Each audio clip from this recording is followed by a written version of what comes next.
Un immeuble s'est effondré au quartier Ange Raphaël à Douala et en ce moment, vous pouvez le voir, les sapeurs-pompiers qui sont en train de travailler. Et là, c'est l'immeuble voisin à l'immeuble qui s'est effondré. Et les sapeurs-pompiers sont en train de se frayer, d'essayer de se frayer un chemin par cet immeuble-ci pour essayer de rallier l'autre immeuble. Et il y a un instant, on nous a annoncé qu'on a déjà plus de 30 corps qui ont été retirés sur ce lieu. Le lieu est bien sûr cerné par les forces de sécurité. Nous avons le bataillon d'intervention rapide qui est présent. Nous avons la gendarmerie, nous avons le corps des sapeurs-pompiers, mais nous avons également la communauté urbaine de Douala qui est sur les lieux. Il y a un instant, la ministre de l'Habitat et du Développement urbain était sur les lieux pour prendre connaissance de la situation. Et en ce moment, vous avez les sapeurs-pompiers. Je disais tantôt à l'immeuble voisin de l'immeuble qui s'est effondré. Donc, ils sont en train de prendre les informations, ils sont en train de voir dans quelle mesure ils pourraient passer par cet immeuble-là pour, bien sûr, rallier l'immeuble qui s'est effondré. De l'autre côté, ils sont en train de travailler, ils refusent, bien sûr, l'accès au site même, mais on va pouvoir vous donner quelques images exclusives de cet événement assez triste que nous vivons ici à Douala, au quartier Ange Raphaël. Plus de 30 corps déjà sortis. On continue nos éléments. Donc là, vous pouvez les voir, les sapeurs-pompiers qui sont en train de travailler tout là-haut.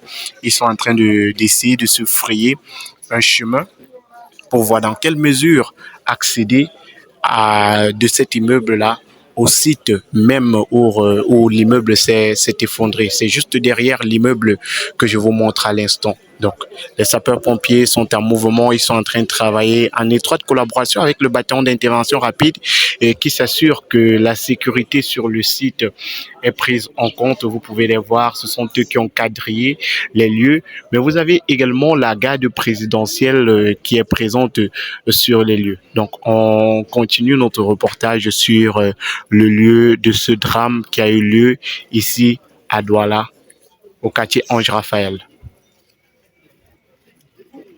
Donc, mesdames, messieurs, nous sommes toujours à Ange Raphaël, au site où l'immeuble s'est effondré et on recueille quelques témoignages pour vous. Nous avons un bensikineur qui était sur les lieux depuis le début de cet effondrement-là. Il fait partie des premières personnes qui sont arrivées et il a décidé de nous dire ce qui s'est passé, ceci sous anonymat. Bonsoir. Bonsoir. Moi, c'est bon. Hier samedi, nous sommes sortis, je suis dehors pour travailler. On était au niveau du carrefour Ange Raphaël. Il y a un collègue bensineur qui vient nous dire qu'il y a une mur qui s'est effondrée ici au carrefour. Quand il était exactement 0 heure, sur moi, je suis descendu là-bas avec un ami, nous sommes arrivés là-bas. On a vu l'immeuble, mais merci à Dieu, il n'y avait pas de morts, il n'y a pas de morts. On a pu sauver ce qu'on a sauvé. Nous sommes restés, on a appelé ça peut même 1h30, ils sont venus avant 1h30, ils sont arrivés. On a constaté qu'il n'y a pas de morts. C'est là où les sapeurs eux-mêmes nous informent qu'il y a encore un dégât ici en haut. Donc, ils ne vont pas perdre trop du temps là-bas. Ils ont abandonné comme il n'y a pas de morts. Nous-mêmes, on a démarré la moto. Nous sommes arrivés ici quand il était 1h. L'immeuble s'est effondré ici parce que nous sommes arrivés les gars. Premier jour, nous disons que l'immeuble s'est effondré ici à minuit 16. Nous sommes arrivés ici à 1h00. Il y avait encore les secours, il y avait encore les cris des gens. Il y avait encore les cris, même l'éclairage, il y a même plus. Il y avait que peu, quelques, c'était 8 sapeurs, c'était pas encore nombreux. Nous tous on était là, on était en train de vouloir essayer. On a sauvé quelques qu'on a sauvés là-bas. Et le plus marrant là, alors que c'est que les sapeurs, il n'y avait qu'une seule ambulance. Quand on sortait encore, on sortait un survivant, on le mettait la voiture partait, on sortait l'autre par derrière, un pas de voiture. On criait ici au quartier comme les fous. Sont pour les particuliers, les gars du quartier qui sont sortis avec leur voiture, on secouait les gens qui avaient leur voiture jusqu'à sorte que les gars, les sapeurs sont venus là avec les ambulances sont arrivés le matin vers 5 heures. 5 heures, nous tous, même le préfet était là vers 2 heures. C'était grave. Il y avait les pleurs, il y avait les cris. On a pu sauver un enfant, un bébé vers 2 heures. Le bébé est sorti intact avec sa grande soeur. Il y a quelques qu'on a sauvés et elle est morte vraiment. Les gens sont sortis là, étant morts vraiment, franchement. Est-ce qu'à cette heure, il y a encore des survivants? Non, à 7 heures, il est appelé suivant, mais on est en train de nous dire là maintenant, il est où, je ne sais pas quel est. On est en train de dire que les gens ont appelé, il y a les gens qui ont appelé là-dedans qui sont encore au sous-sol vivants. On ne sait pas si c'est la vérité ou pas, parce que nous-mêmes, nous ne sommes pas là où on n'était pas où on a appelé. Et quand vous êtes arrivé, est-ce que vous avez vu comment on a sorti des survivants? Oui, j'ai vu on a commencé à filmer, on nous a demandé de pas filmer, on n'a pas voir pourquoi on n'a pas eu des images, on a sorti les gens devant moi, le bébé qu'on vient, le premier qu'on sauve c'est un bébé, on sort même d'abord sa grande soeur, c'est sa grande soeur qui donne l'information qu'elle n'était pas seule dans la chambre, qu'elle était avec les bébés, parce qu'on sort d'abord la grande soeur est vraiment blessée, gravement blessée, mais Dieu a fait, elle a parlé, elle a dit qu'elle n'était pas seule avec sa tante et l'enfant, on est arrivé, on a sauvé l'enfant, mais la tante apparemment était à mort, on a pu sauver l'enfant. L'immeuble, c'était un immeuble de combien de niveaux? En 4 niveaux, c'est qu'on dit parce que plus que moi, je suis pas au quartier. Les gens disent que c'est un numéro de 4 niveaux. Et on parle d'une fête qu'il y avait et des jeunes qui sont... Bon, ça, c'est ce que l'information qu'on dit que les amis du gars, parce qu'apparemment, celui qui organisait la fête, c'était même le bailleur. C'était un jeune gars, c'est un jeune bailleur, c'est lui qui a organisé. C'est aussi quoi, c'est l'anniversaire, il ne sait pas trop qu'il y avait quelques fêtes. Mais comme il pleuvait vers minuit, il est sorti accompagner ceux qui voulaient rentrer. Parce qu'apparemment, on dit que la fête devait continuer au snack. Il y a ceux qui sortaient pour aller au snack et ceux qui sont restés pour continuer la fête. Donc, c'est qu'on dit. Apparemment, ceux-là, parce qu'on a pu sauver certains amis, même son petit frère, apparemment son frère qui était en haut, lui-même, on l'a sauvé, c'est lui qui a témoigné que son frère était là avec ses amis. Mais on n'a pas sauvé le gars. Le gars même manquait sur le bailleur, on a sorti le corps vers minuit, aujourd'hui là, minuit, il était à mort. Donc, en ce moment, les sapeurs-pompiers sont toujours en train de travailler. Et à ce moment, les sapeurs sont les gars qui travaillent normalement. Les sapeurs, vraiment, sont les gars qui bossent. Les sapeurs ont beaucoup bossé. À partir quand on les a appelés, sont arrivés, ils ont travaillé, parce que c'était pas facile. Premier mois, à minuit, quand les gars, 1 heure, quand on voit les gens crier, il fallait le courant passer, puisque quand le mur s'est effondré, il y avait un ravin. Les gens avaient plus peur d'entrer qu'ils peuvent entrer, que ça s'écoule encore sur eux. Il y avait le ravin, mais il y avait les secours, il fallait le cœur. Et les gens étaient là, il fallait que quelqu'un qui a le cœur, puisqu'on n'interdisait personne. Tout le monde pouvait faire ce qu'il pouvait faire et sauver, ça rappelle qu'il pouvait sauver si tu avais le cœur d'entrer. Merci. Ok, merci. C'est ce que Dieu vient nous porter, voilà, il nous met bien en sécurité. Tu n'entends pas que le matin, le chat est sorti. Le chat, le chat est sorti. Le chat est sorti. Le chat est sorti. Avec les trucs qu'on creuse. On creusait, le chat est sorti. Le chat est sorti. Oui, Dedans. oui. Maman. Le chat. Le chat qui tape dans le sac, tu attaques, tu viens là-bas, tu voyages, tu reviens. Je connais la moto entre les chat. La moto entre le chat, le chat est là. Le chat ne meurt pas facilement. Il y a des super bois, d'autres Oui, quand on a entendu ici, à mon frère. C'était quand samedi soir. La nuit de samedi. Moi qui l'avais mon mari, donc voilà, on comprend qu'il y a un bruit sauvage ici. Il y a quoi? Mon mari sort, il regarde, il voit que les gens sont il est tombé. Il commence à appeler la famille.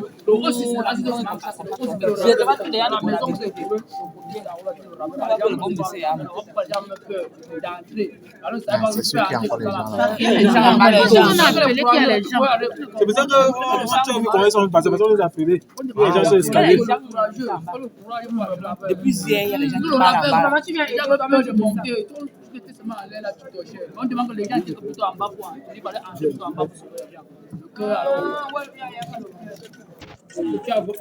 L'amour là, tu es fier de vous.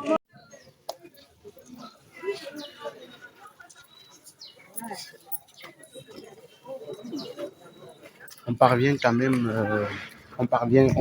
même à voler quelques images ici au lieu du drame.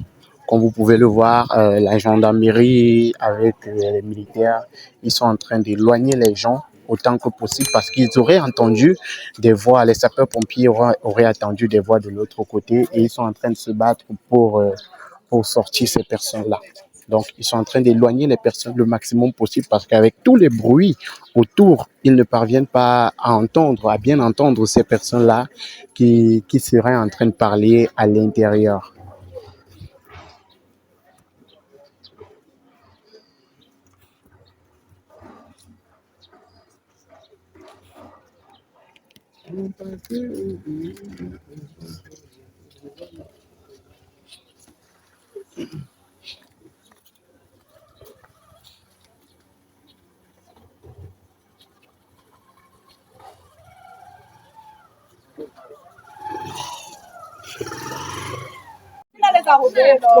il n'était pas du tout évident d'avoir des images au lieu du drame qui a eu lieu du côté de Ange Raphaël à Douala, dans la ville de Douala. Comme vous pouvez le voir à l'image en ce moment, ça c'est un groupe de femmes qui sont à un endroit assez stratégique parce que vous allez voir dans les images qui vont suivre, il y a un grillage à cet endroit-là qui donne directement sur l'immeuble qui s'est effondré. Cet immeuble-là s'est effondré, faisant plusieurs dizaines de morts. Il y a un instant, on nous informait encore, il y a quelques heures, on nous informait qu'il y avait 30 morts, mais on a également de nombreux rescapés. Donc voilà l'immeuble tout au fond derrière que vous pouvez voir. C'est cet immeuble-là qui s'est effondré. Un immeuble qui, d'après les témoignages, était en piteux état, était déjà vraiment en mauvais état, raison certainement, ou alors peut-être de son effondrement. Donc, on a juste au fond, là, tout au fond, vous pouvez voir les débris de cet immeuble-là. Et sur le site, on avait le génie militaire. On a le génie militaire qui est en train de travailler, toujours à la recherche des survivants. Et on nous disait qu'il y aurait des personnes qui sont toujours en contact avec leurs proches à l'extérieur. On avait d'ailleurs sur le site une dame qui parlait encore avec sa sœur qui était piégée dans les décombres de cet immeuble-là, assez compliqué. On avait des familles éplorées tout autour. Nous aurons des témoignages audio que vous allez écouter sur notre chaîne. Donc, vous restez connectés. Si vous ne l'avez pas encore fait, abonnez-vous surtout. Cliquez sur la cloche de notification parce que nous sommes connectés à cet événement malheureux qui a touché la ville de Douala. Nous sommes scotchés à cet événement-là.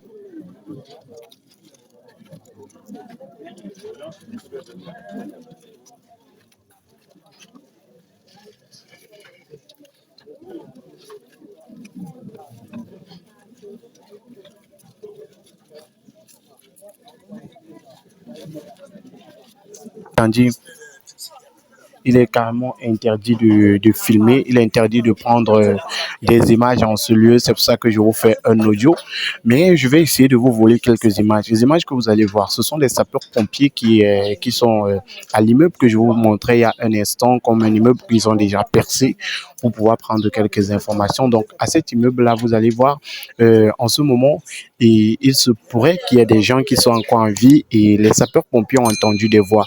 Donc ils se sont mobilisés pour essayer de retrouver ces personnes-là dont ils ont entendu la voix.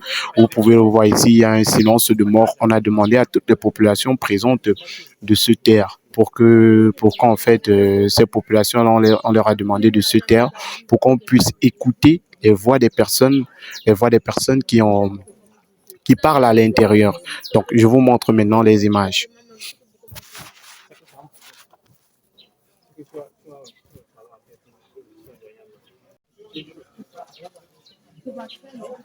Donc vous voyez la gendarmerie en train de chasser les gens. Ils demandent aux gens de partir parce qu'en fait, ces gens-là font beaucoup de bruit et ils ne parviennent pas à écouter, à entendre les voix des personnes qui parlent. Ils sont en train de chasser les personnes.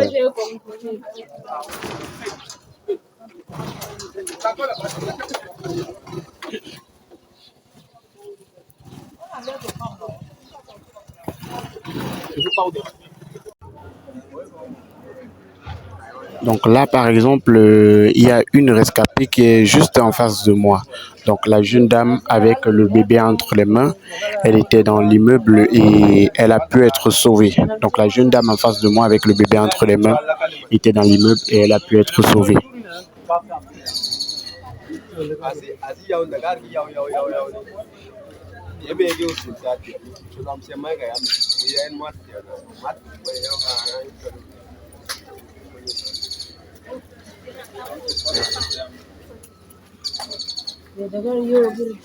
Tout à côté d'elle, vous avez une dame qui a sa soeur qui est encore coincée dans l'immeuble.